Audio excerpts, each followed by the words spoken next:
Hey all, we got a good one this week. Want to introduce you to a car you've seen in the background. But this is the Stink Bug. This is my buddy Tim's Bronco.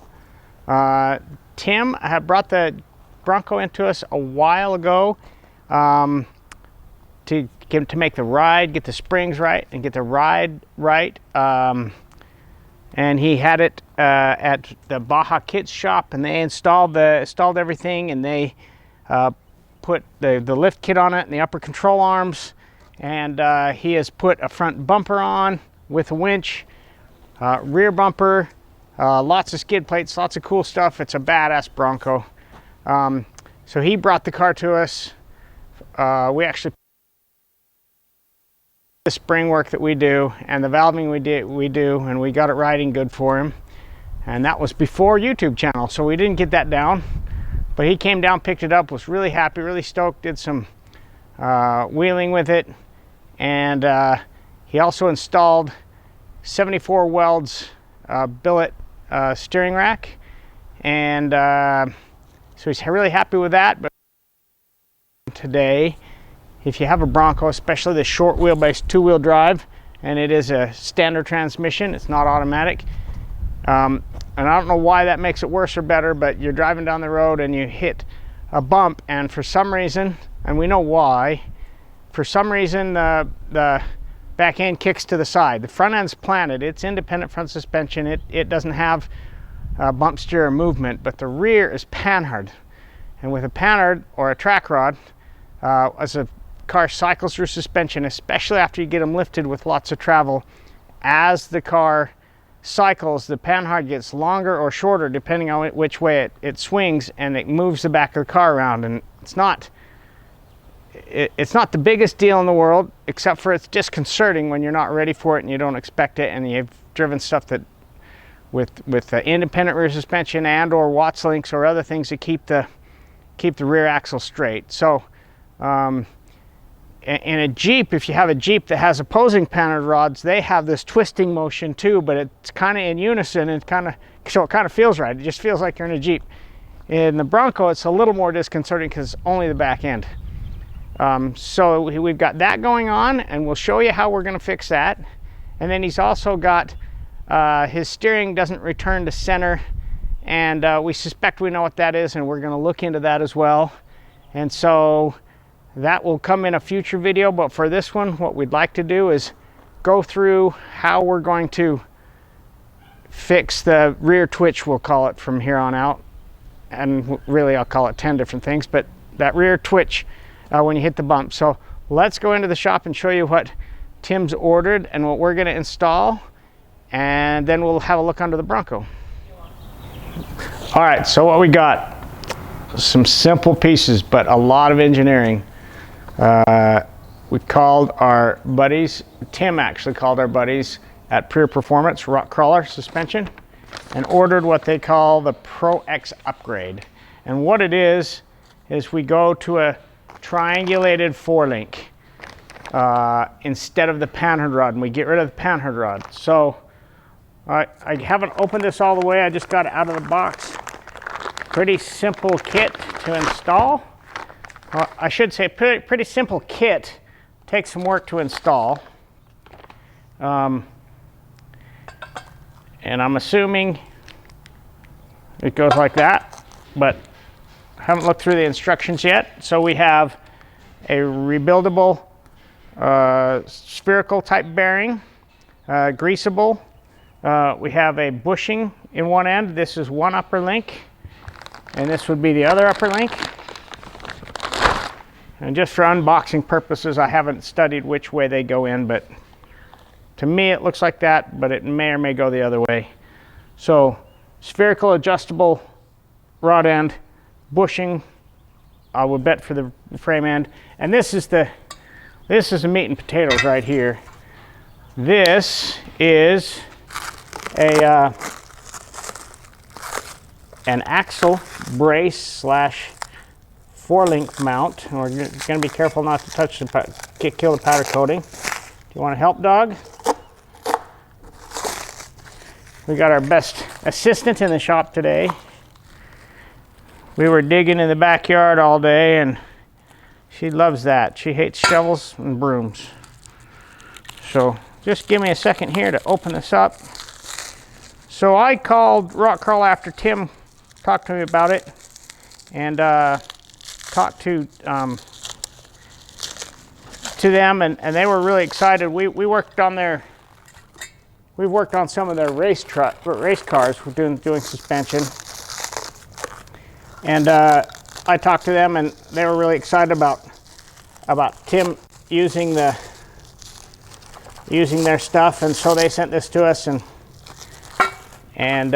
Tim brought the Bronco down, and I've been working on the Jeep project in the back, which you'll see as well, but we're getting started on Tim's Bronco, and we just wanted to show you what's going to go into it. So this is the rear axle brace or 4-link mount, and what we need to do is we need to take that Bronco, and I'll roll under it and kind of show you kind of what we're going to do. But we're going to take that Bronco's rear axle out, and we're going to strip the brake lines and strip all that stuff and clean it up, and that indexes and welds to the rear axle and gives us upper 4-link mounts. And so now we're triangulated 4-link. We're triangulated 4-link, which holds the axle straight up and down without having the panhard rod. And that's the way the off-road trucks work, trophy trucks and all that stuff. They have a triangulated 4-link. So just the triangulation of the links makes it so the axle can't go back and forth, and that way the panhard rod is gone. Something missing from the kit, and they don't have it, but they're working on it, and so we are working on it with them. Is there's not a sway bar here. One reason that the Bronco is the way it is, this particular Bronco, and we don't know why, but I suspect why, but we don't know exactly, but Ford didn't put an anti-sway bar in the back of these, and I suspect with the panhard rod and all the bushing mounts, they're relatively stable. But when we make them free moving with a 4-link, I would probably imagine that they're going to be a little bit more rolly. And where Tim lives, he lives on mountain roads, and he's pretty aggressive at driving, and I don't want him to be on mountain roads with a really sway thing. So the other thing we're going to do here is we're going to figure out how to adapt a sway bar. So should be good. I'm going to get the Bronco backed in so I can get the camera underneath and kind of show you a little bit what we're going to do. And yeah, it's going to be fun. Let's get into it.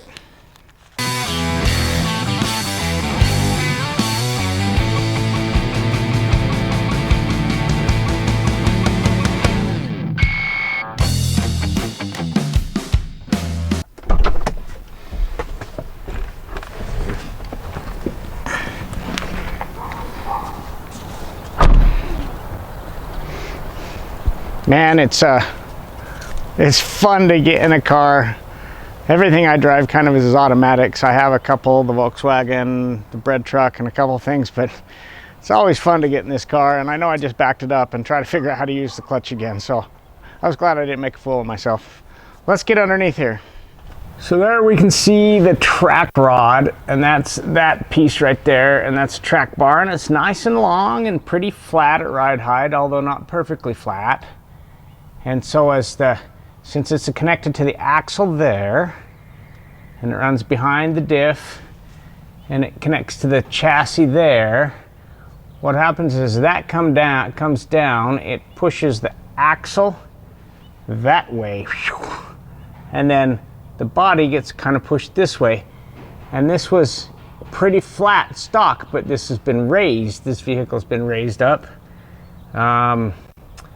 And so then it stops being flat, and it's long, so it's not a big thing, but pretty happy with what we've seen. We've seen videos by a few people, and saw what Bubba did and really trust him. So let's just show you some stuff up front. Baja kits, shock mount that keeps the coil shock that you're looking at the bottom of there, but then the bypass. Modified those slightly. The bypass had some side load.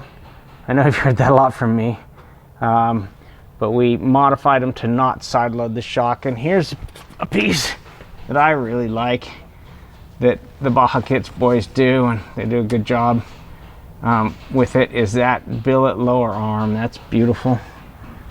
So yeah, that's I have a car on the lift, so I can't really get up and show you, but and we have the upper trailing arm, and it's going right there, and it's a beautiful piece too, but they're parallel, if you notice. They run, let's see, let's get a better look. So there it is, it's up there. It's a beautiful billet piece, and it picks up the mark. So, all right, I don't know where I got. So this is how the triangle, the 4-link is going to be set up. And the way we get the triangulation is, even though these are bent and in the stock mount, they don't attach back here, they attach here. And so the straight line from the center of this to the center of this has angle to it, which makes the angle, or that makes the in relationship to the lower link, which is like this, to this link, have a triangle. And so those can't rack like a parallel can rack back and forth with the flex in the joints. But a triangulated, and this one, it can't rack because of that angle, and unless one of the legs of the triangle gets shorter, they can't rack. So it holds the axle in place through articulation, like that, through everything. So so that's how it's going to work, and it's triangulated on both sides. I haven't done the math and figured out the triangle, so we'll do that and make sure we're comfortable with it. But we'll use the stock front pickup and this weld-on piece, and we have to strip. Let's get back under the car and I'll show you how much I have to strip off. It's quite intensive, and we'll also have to preload the axle some so that we don't bend it. I have rigs from doing this from way back in the day, but I have to pull off the brake lines and literally put the axle on the lift, pull it out from underneath the car, do the cleanup and welding, because everything's painted nice, but there's brake lines and all sorts of fun stuff on there that I've all got to go. And since this is structural, we need to clean it up. It's got to be right. And yeah, so the next time you see us under here, we'll be on bolting axles and getting ready to go. I hope I explained that well enough, and so let's get into it. All right, you ready for this? I'm not sure I am. Here we go. We're looking at this from the top. We have an axle, tube,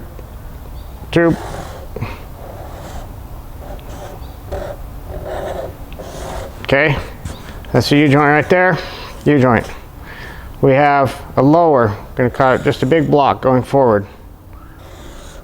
We'll call that the lower. Lower, got it. There's our bushing, got it. Bushing there too, but you can't see it. So currently we have a mount that comes from about here. It comes out about there. Upper.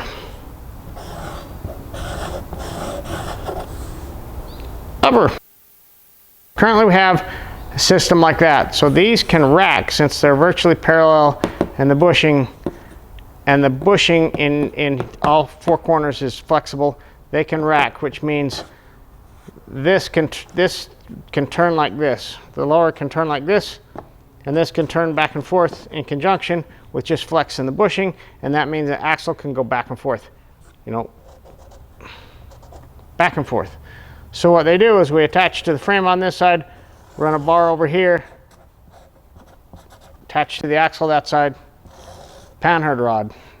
Panhard rod. Now the axle stays in place, but if you swing the axle, tire, tire,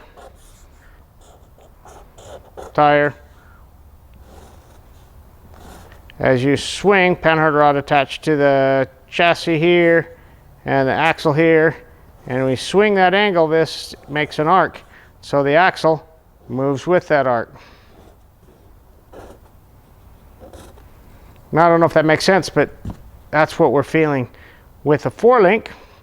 We're going to move these in here, exaggerated obviously. Same pickup point, we're going in like that, we're going like that.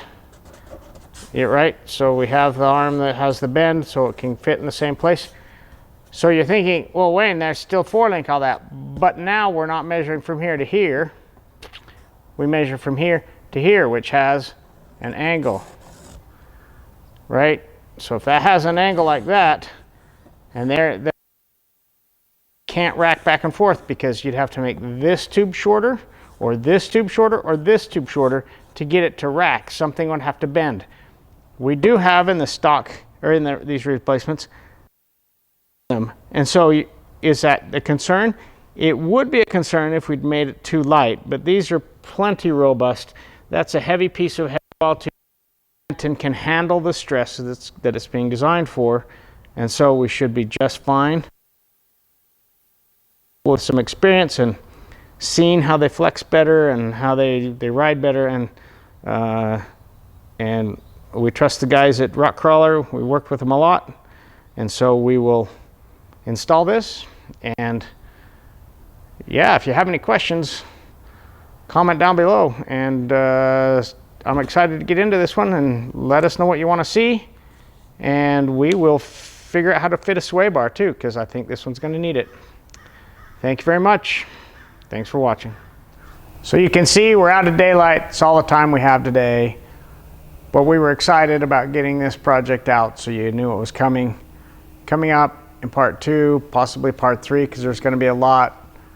We'll be underneath the vehicle, have it in the air, we'll pull the axle out, we'll strip it of all the stuff that's in the way, clean it up, weld it. We'll show you how we preload it with hydraulic jacks and a chain or a fixture, so that we don't have warpage of the axle. We'll put the 4-link in, we'll cycle it, we'll do some tests. While it's in the air, we're going to figure out how to put the sway bar on, and that may be a whole project in itself. And also we're going to look at the front end and see if we can get some of that friction or that stiction that's causing the non-return to center, and diagnose that and also fix it. So more of what we do, just different problems, different car, or same problems on the different car. But if you like what you see, please comment down below. Let us know what you want to see, any questions. I try to go through those regularly and answer them. Hit the like, subscribe, that helps out the channel. Hit the notification bell so when you know when the next video comes out. We've been trying to do some small ones intermediately during the week, so that you have more content to watch, and recommend us to your friends, family, and anybody who might be interested in what we do, because we really like doing the videos, and we want to keep doing them. And the more subscribers we get, the easier it is to do the videos. So thanks for watching.